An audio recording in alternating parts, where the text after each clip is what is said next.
अब हम fourth question को सॉल्व करते हैं। ठीक है, सॉल्यूशन लिखते हैं और थ्योरम कौन सा इसमें यूज़ होगा, सेम जो हम प्रीवियस क्वेश्चंस में यूज़ कर रहे हैं वही सेम थ्योरम हमने इसमें यूज़ करना है। और a square c plus b square d को हमने और नीचे वाली वैल्यू को एक बार प्लस के साथ लिखना है, प्लस नीचे वाली वैल्यू लिख देंगे a square c minus d b square over d. इन थ्योरम्स को यूज़ करने का क्या फ़ायदा हुआ कि हमें अब क्रॉस मल्टीप्लिकेशन नहीं करनी पड़ रही।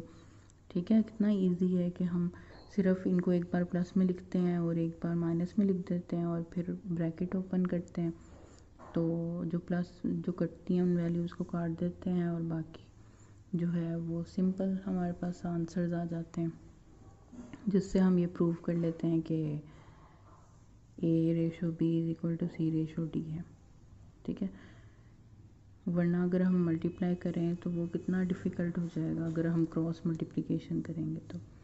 अच्छा, ये हमने अब लिख लिया, सेम पैटर्न था प्रीवियस क्वेश्चंस की तरह। तो अब हम ब्रैकेट ओपन करते हैं, a square c plus d b square d plus a square c minus b square d over a square c plus b square d और माइनस ए स्क्वायर सी और minus minus plus हो जाएगा, B square d आ जाएगा। इसी तरह ऊपर वाली वैल्यूज़ के जो साइन है वो तो सेम रहेंगे, plus a c square minus b d square over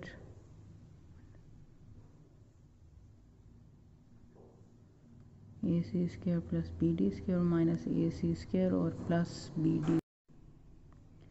उसके बाद अब हम ये बी स्क्वायर और माइनस बी स्क्वायर वाली वैल्यूज़ को काट देंगे और ए स्क्वायर वाली वैल्यूज़ नीचे से कट जाएंगी।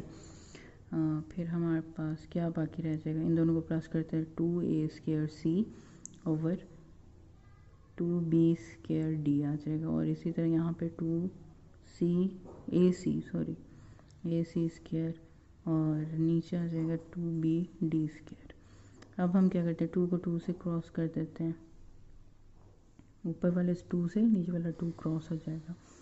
अच्छा, देन हमारे पास अब क्या आ गया, इसको एक दफ़ा लिख लेते हैं, a square c b square d is equal to A c square over B d square. अब हमने क्योंकि इनमें से एलिमिनेट करना है वैल्यूज़ को, तो हम क्या करेंगे, ए और बी हमें सिंपल चाहिए, तो हम ए स्क्वायर को ख़त्म करके ए डॉट ए लिखेंगे और बी स्क्वायर की जगह बी डॉट बी और फिर डी इज इक्वल टू क्या करेंगे, अब ए और सी डॉट सी लिखेंगे। सी स्क्वायर ख़त्म करना है, बेसिकली हमने स्क्वायर ख़त्म किया इन सारी वैल्यूज़ का और उनको डॉट के साथ अलग अलग करके लिख दिया।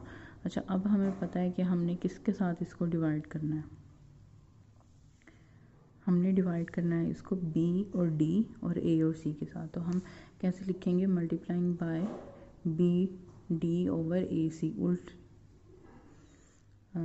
ये वाली वैल्यू लिख ली। ठीक है, और अब मल्टीप्लाई करना है हमने,